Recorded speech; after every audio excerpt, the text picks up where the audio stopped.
بسم الله الرحمن الرحيم. بسم الله الرحمن الرحیم الحمد للہ وکفا وسلام علی عباده الذین اصطفى اما بعد. عزیز طلبہ، اصول افتاء و آدابہ کلاس کی آج ہماری یہ کتاب کی آج ہماری یہ کلاس نمبر 81 ہے، اور آج کی نشست میں ہم فصل سابق کے مبحث اول کا ترجمہ پڑھیں گے. وہ ہے متى یجب الافتاء متى يحرم حکم الامتناع عن الفتوى، کہ تین چیزوں کے اس میں جو ہے بنیادی طور پر تین چیزیں ہیں کہ کب فتویٰ دینا واجب ہے، اور کب فتویٰ دینا حرام ہے، اور کب جو ہے وہ فتویٰ دینے سے رک جانا چاہیے. ترتیب کے ساتھ ہم ایک ایک کر کے یہ دیکھیں گے.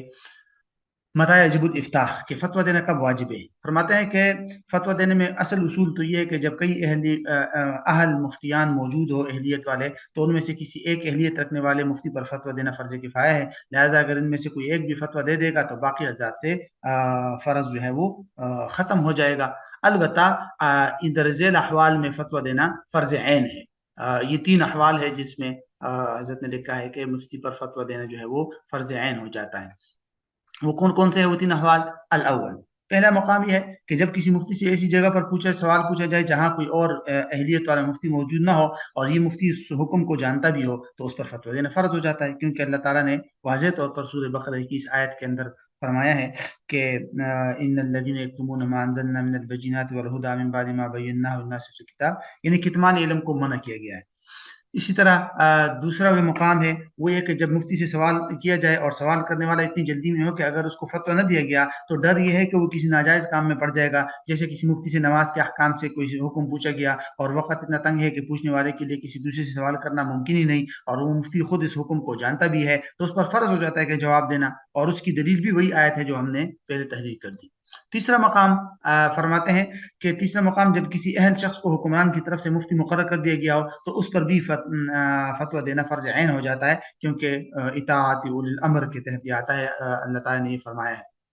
علامہ نووی رحمہ اللہ کے حوالے سے حضرت نے یہ عبارت جو ہے وہ نقل کی ہے کہ امام نووی فرماتے ہیں کہ فتویٰ پوچھنے والوں کو فتویٰ دینا فرض کفایہ ہے. اگر وہاں ایک شخص کے علاوہ بھی فتویٰ دینے کی صلاحیت نہیں رکھتا کوئی، تو اسی پر فتویٰ دینا پھر فرض عین ہو جاتا ہے. اور اگر مفتیان کرام کی ایک جماعت ہو جو سب فتویٰ دینے کی صلاحیت رکھتے ہیں، تو پھر ان میں سے کسی ایک سے فتویٰ طلب کیا جائے اور فتویٰ نہ دے تو وہ گناہگار ہوگا یا نہیں؟ اس بارے میں علماء نے مفتی کے لیے دونوں صورتیں ذکر کی ہے. بعض نے لکھا ہے کہ گناہگار ہوگا، بعض نے کہا نہیں ہوگا. تو یہ دونوں اقوال جو ہے وہ اس بارے میں پائے جاتے ہیں. بہرحال اور پھر فرماتے ہیں کہ بظاہر زیادہ صحیح یہی ہے کہ وہ گناہگار نہیں ہوگا اگر اور جو ہے اہلیت والے موجود ہیں. اب یہاں سے وہ مقامات جہاں پر فتویٰ دینا جو ہے وہ حرام ہو جاتا ہے. فتویٰ دینا کب حرام ہے؟ کہتے ہیں کہ قد ذکرنا فیما سبق شروط مفتی کی شرائط تو ہم نے پہلے ذکر کر دیا، اور فتویٰ دینے کے لیے آگے بڑھنا صرف اسی شخص کے لیے جائز ہے جو ان شرائط کا جامع ہو اور ان کا اہل بھی ہو. پھر اہل مفتی کے لیے بھی کچھ حالات میں فتویٰ دینا جائز نہیں ہے. نمبر الاول، پہلا مقام کون سا ہے؟ فرماتے ہیں جب کوئی مفتی عام طور پر تو فتویٰ دینے کا اہل ہو، لیکن خاص طور پر اس سے جو مسئلہ پوچھا گیا ہے اس کا حکم اسے معلوم نہ ہو، اور وہ اس حکم کے استنباط کی طاقت بھی نہیں رکھتا، یا مختلف دلائل کی وجہ سے وہ شبہ میں پڑ گیا، تو اس کے لیے کسی ایک دلیل کو ترجیح دینا ممکن نہ ہو. تو اس طرح کی صورتحال میں اس کے لیے فتویٰ دینا جائز نہیں ہے، کیونکہ وہ مشہور حدیث ہے. آپ صلی اللہ علیہ وسلم نے فرمایا کہ بھائی قاضی جو ہے وہ تین قسم کے ہیں. ایک جو ہے قاضی ایک جنت میں جائے گا، دو جہنم میں جائیں گے. جنتی وہ ہے جس نے حق بات کو پہچانا اور اس کے مطابق فیصلہ کیا، اور وہ شخص جس نے حق کو پہچان تو لیا لیکن حکم میں ظلم کیا تو وہ جہنمی ہے. اور وہ شخص جو لوگوں کے درمیان جہالت سے فیصلہ کرے گا تو وہ بھی جہنمی ہے. اور پھر حضرت فرماتے ہیں کہ ولا فرق بین القضاء والافتاء فی ھذا، اس بارے میں تو پھر یعنی اس حکم میں افتاء اور قضاء میں کوئی فرق نہیں ہے. اس لیے مفتی پر لازم ہے کہ وہ ایسی صورت میں جواب دینے سے رک جائے یہاں تک کہ حکم اس کے سامنے بالکل واضح ہو جائے، یا فتویٰ پوچھنے والے کی بات کی اپنے علاوہ دیگر مفتیان اکرام کی طرف جو ہے اس کی رہنمائی کر دے. حضرت عائشہ سے رضی اللہ تعالیٰ عنہ سے منقول ہے کہ جب ان کی برات نازل ہو گئی تو انہوں نے حضرت ابوبکر سے نے ان کے سر کا بوسہ لیا. حضرت عائشہ نے عرض کیا کہ آپ نے نبی کے سامنے میری صفائی کیوں پیش نہیں کی؟ اس پر حضرت ابوبکر نے یہ مشہور جملہ ارشاد فرمایا تھا کہ ایو سماء تظلنی، کون سا آسمان مجھے سایہ دیتا، کون سی زمین مجھے پناہ دیتی اگر میں وہ بات کہتا جو مجھے معلوم نہیں ہے.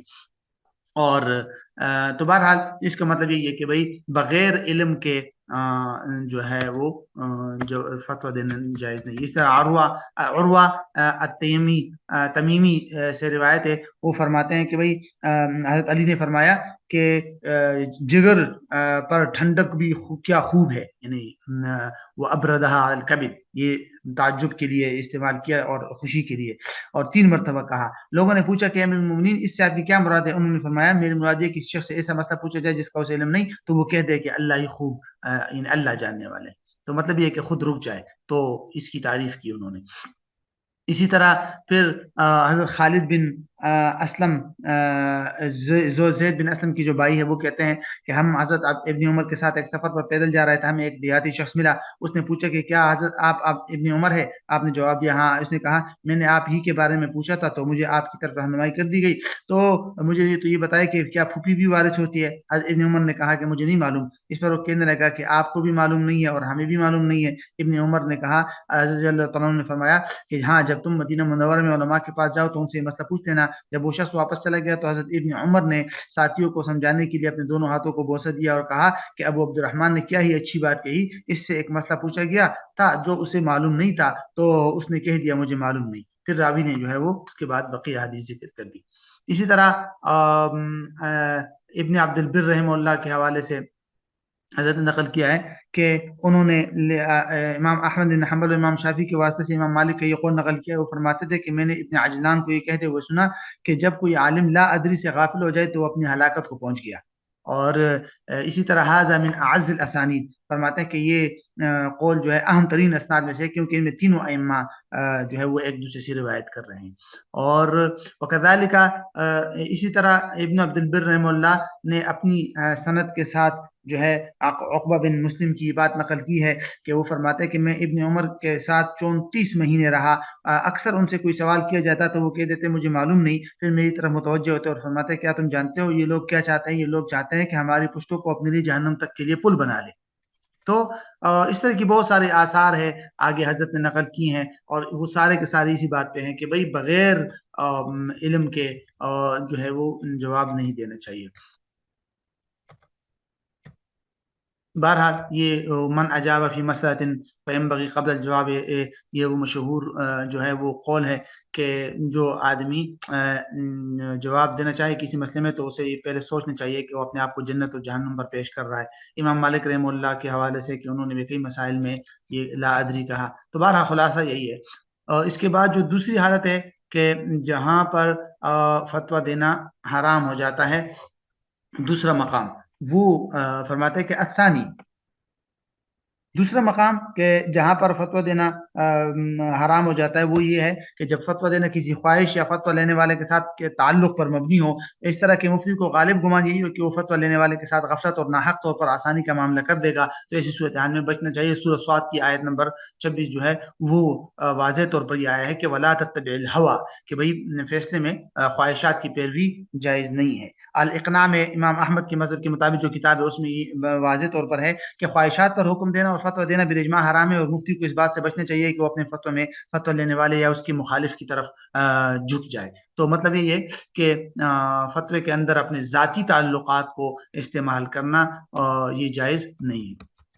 تیسرا مقام جہاں پر فتویٰ دینا جائز نہیں ہوگا وہ یہ ہے الثالث اذا كان المفتی فی حالت، جب مفتی کسی ایسی حالت میں ہو جو اسے فتویٰ میں صحیح غور و فکر کی ادائیگی کے کام سے روک دے تو وہاں پر بھی اس کی فتویٰ دینا جائز نہیں ہے. حضرت ابی بکر کی مشہور حدیث ہے، وہ فرماتا ہے کہ آپ نے فرمایا کہ جب کوئی شخص غصے میں ہو تو اس حالت میں دو آدمیوں کے درمیان وہ فیصلہ نہ کرے. اور اسی لیے علماء یہ کہتے ہیں کہ جن بات کاموں کی رعایت رکھنا مناسب وہ یہ بھی ہے کہ ایسی حالت میں فتویٰ نہ دے کہ اس کا دل کسی غصے میں ہو، خوف یا خواہش میں مبتلا ہو کہ اسے مزاج میں اعتدال سے نکال دے. اور اسی طرح سخت غم، انتہائی خوشی وغیرہ کا بھی حکم ہے. لہذا اگر مفتی کا ان کیفیات سے متاثر ہونا اس کے صحیح غور و فکر کرنے پر غالب آ رہا ہو، خلل ڈالے، تو اس پر واجب ہے کہ وہ فتویٰ دینے سے رک جائے یہاں تک کہ اس کی طبیعت میں ٹھہراؤ پیدا ہو جائے. اسی طرح اگر مفتی پر اونگ طاری ہو یا اسے بھوک لگی ہو یا شدید بیماری ہو یا تکلیف اور گرمی ہو یا تکلیف دہ سردی ہو یا قضاء حاجت کی ضرورت ہو تو ان حالات میں بھی فتویٰ نہیں دینا چاہیے. ظاہری بات ہے کہ ان حالات میں انسان جو ہے وہ اعتدال میں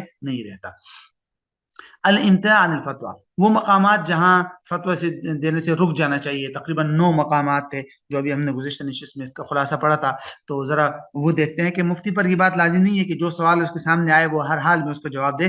مفتی کو صرف تب ہی جواب دینا چاہیے جب وہ جواب میں کوئی مصلحت دیکھے اور فتنے سے امن میں ہو. لہٰذا مفتی کو چاہیے کہ وہ ان حالات میں فتویٰ دینے سے رک جائے. اب وہ مقامات 11 مقامات ہے، وہ یہ ہے.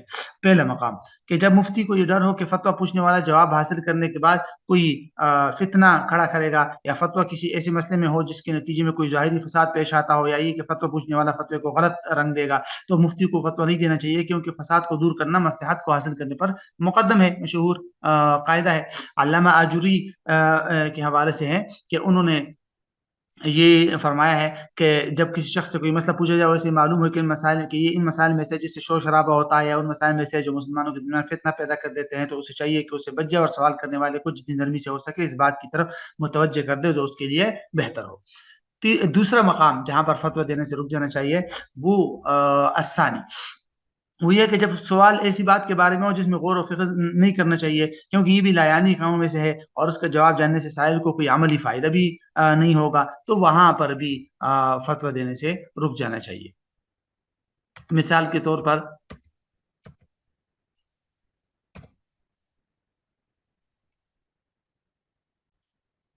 حضرت ابن عباس رضی اللہ تعالیٰ عنہ کے حوالے سے نقل کیا کہ فرماتے ہیں کہ حضرت ابن عباس رضی اللہ عنہ سے مروی فرماتے ہیں کہ میں نے اصحاب رسول سے بہتر لوگ نہیں دیکھے. انہوں نے صلی اللہ علیہ وسلم سے کی وفات تک صرف 13 سوال پوچھے جو سب قرآن مجید میں ہیں، اور وہ صرف انہی باتوں کے بارے میں پوچھتے تھے جو ان کو نفع پہنچائے. اور ایک حدیث مرفوع میں آتا ہے ہلاک المتنطعون، اور بعض علماء نے اس کی تفسیر ان لوگوں سے یعنی بعض علماء نے اس کی تفسیر ان لوگوں سے کی ہے جو ایسے کاموں میں بہت غور کرتے ہیں جن کا ان کو کوئی فائدہ نہیں، اور وہ ایسے مشکل مسائل میں ضد پر مبنی سوالات کرتے ہیں جو کبھی کبھار ہی پیش آتے ہیں. وکان السلف فرماتے ہیں کہ اسلاف جو تھے وہ اس بات کو ناپسند کرتے تھے کہ عام لوگ بکثرت ایسے معاملات میں سوال کرے کہ عملی زندگی میں ان کی کوئی ضرورت پیش نہ آئے. لہٰذا مفتی کے مناسب یہ کہ ایسے سوالوں پر لوگوں کی حوصلہ افزائی نہ کرے اور ایسے مسائل کی طرف لوگوں کی رہنمائی کر دے جو ان کو فائدہ دے. اور اسی طرح احمد بن حبان القطعی کے حوالے سے یہ حضرت نے نقل کیا ہے کہ وہ فرماتے تھے کہ میں امام احمد بن حنبل رحمہ اللہ کے پاس حاضر ہوا، کے پاس گیا، ان سے عرض کیا کہ چونے کے پانی سے وضو کر سکتا ہوں؟ تو انہوں نے فرمایا میں اس کو پسند نہیں کرتا. پھر میں نے لوبیا کے پانی سے پوچھا کہ اس سے وضو کر سکتا ہوں؟ انہوں نے کہا میں اس کو پسند نہیں کرتا. پھر میں کھڑا ہوا تو امام احمد نے میرے کپڑوں کو پکڑا اور فرمایا جب تم مسجد میں داخل ہوتے ہو تو کیا کہتے ہو؟ میں خاموش رہا. پھر انہوں نے فرمایا جب تم مسجد سے نکلتے ہو تو کیا پڑھتے ہو؟ پھر میں خاموش رہا. تو انہوں نے کہا جاؤ اور یہ باتیں سیکھو. وہ اراد الامام احمد، فرماتے ہیں کہ امام احمد کا مقصد یہ تھا کہ چونے اور لوبیا کے پانی سے وضو کرنا تو ایسا نادر مسئلہ ہے جس کے سوال کرنے والے کو خاص کوئی ضرورت پیش شاید نہ آئے. تو انہوں نے سائل کے لیے اس بات کو عجیب سمجھا کہ وہ ایسے مسئلے میں غور کر رہا ہے، حالانکہ وہ ان باتوں سے جاہل ہے جن کی روزانہ 5 مرتبہ ضرورت پیش آتی ہے، اور وہ مسجد میں داخل ہونے اور مسجد سے نکلنے کی مسنون دعائیں ہیں اور وہ اس کو معلوم ہی نہیں ہے. اسی طرح امام احمد رحمہ اللہ سے ایک مرتبہ یاجوج ماجوج کے بارے میں پوچھا گیا کہ کیا وہ مسلمان ہیں؟ تو انہوں نے پھر سائل سے کہا تھا کہ کیا تم نے باقی باتوں کو مکمل علم حاصل کر لیا ہے، سمجھ لیا ہے کہ تم اب جو ہے اس طرح کے سوالات کرتے ہوں؟ اسی طرح لعان کے ایک مسئلے کے بارے میں انہوں نے پوچھا تو انہوں نے پھر جواب دیا تھا کہ بھئی صرف وہی باتیں پوچھو جس میں تمہیں ابتلا ہو، جس کی تمہیں پیش آ چکے ہوں. اس طرح علامہ ابن عابدین رحمہ اللہ نے یہ عبارت نقل کی ہے کہ بھئی اس بات میں جھگڑا کرنا مکروہ ہے کہ لقمان، ذوالقرنین، ذوالکفل علیہ السلام انبیاء تھے یا نہیں. انسان کے لیے مناسب یہ ہے کہ وہ کوئی ایسے سوال نہ کرے جس کی اس کو ضرورت نہ ہو. جیسے کوئی یہ پوچھتا ہے کہ جبریل علیہ السلام کیسے اترے، نبی کے نے ان کو کس شکل میں دیکھا، جس وقت ان کو انسانی شکل میں دیکھا تو کیا وہ فرشتہ تھے یا نہیں، جنت جہنم کہاں ہے، قیامت کب آئے گی، حضرت عیسیٰ علیہ السلام کب آسمان سے اتریں گے، حضرت اسماعیل علیہ السلام افضل ہے یا اسحاق علیہ السلام، ان دونوں میں ذبح کا واقعہ کس کے ساتھ پیش آیا، حضرت فاطمہ رضی اللہ عنہا عائشہ رضی اللہ عنہا سے افضل ہے یا نہیں، نبی کریم صلی اللہ علیہ وسلم کے والدین کس دین پر تھے، ابو طالب کا دین کیا تھا، مہدی علیہ السلام کون تھے، اور جیسے دیگر سوالات جن کو نہ جاننا ضروری ہے اور نہ ہی ان پر عمل کرنے کا کسی کو مکلف بنایا گیا ہے. تو اس طرح کے سوالات عوام کو کہتے ہیں کہ ضرورت نہیں ہے، تو ان کے جواب بھی دینے کی ضرورت نہیں. تیسرا مقام جہاں پر فتویٰ دینے سے رک جانا چاہیے الثالث، جب کوئی مسئلہ ایسا ہو کہ سوال کرنے والے کی عقل اور سمجھ اس تک نہ پہنچ سکتی ہو اور اس کے ساتھ کوئی عملی ضرورت بھی وابستہ نہ ہو، جیسے متشابہات یا علم کلام کی دقیق باتیں یا وہ مسائل جن میں کوئی قطعی فیصلہ کرنا ممکن ہی نہیں، تو وہاں فتویٰ نہیں دینا چاہیے. حضرت علی رضی اللہ عنہ کا یہ مشہور قول ہے، فرماتے ہیں لوگوں سے وہ گفتگو کرو جسے وہ سمجھ سکتے ہوں. کیا تم یہ پسند کرتے ہو کہ اللہ اور اس کے رسول کو جھٹلایا جائے، اور اس طرح امام قرافی رحمہ اللہ کی عبارت ہے، فرماتا ہے کہ مفتی کے مناسب ہے کہ جب اس کے پاس کوئی فتویٰ آپ صلی اللہ علیہ وسلم کی شان کے متعلق یا اللہ کی ربوبیت کے متعلق آئے جس میں ایسے امور پوچھے گئے ہوں جو سوال کرنے والے کے لیے درست نہیں، یا اس وجہ سے کہ بالکل ناواقف عوام میں سے ہے سوال کرنے والا، یا اس وجہ سے کہ سوال انتہائی مشکل مسائل یا دینی اصول کی باریکیوں اور متشابہ آیات کے بارے میں ہے، یا ایسے امور کے بارے میں ہے کہ جن میں صرف بڑے علماء ہی غور و فکر کر سکتے ہیں، تو وہاں فرماتے تھے کہ وہاں پھر جواب نہیں دینا چاہیے. فلا یجیبو اصلا ویجر الانکار علی مثل هذا، اور اس طرح کے مسائل پر جو ہے وہ جواب نہیں دینا چاہیے، انکار کر دینا چاہیے، اور اس کو کہہ دے کہ آپ نماز اور معاملات کے احکام کے بارے میں سوالات میں مشغول رہیں جو آپ کو فائدہ دے. اسی طرح یہ آتا ہے کہ وقت سأل ابن الشافعی، امام شافعی کے ساجزادے جو حلب کے قاضی تھے، انہوں نے امام احمد سے مشرکین اور مسلمانوں کی نابالغ اولاد کے انجام کے بارے میں سوال کیا، تو امام احمد نے ان کو ڈانٹا اور فرمایا یہ تو گمراہ لوگوں کے مسائل ہے، آپ کو ان مسائل سے کیا غرض. اسی طرح سفیان ثوری سے مشرکین کے بچوں کے بارے میں پوچھا گیا تو وہ اس پر ناراض ہوئے اور کہا کہ اے بچے تم اس بارے میں کیوں پوچھتے ہو.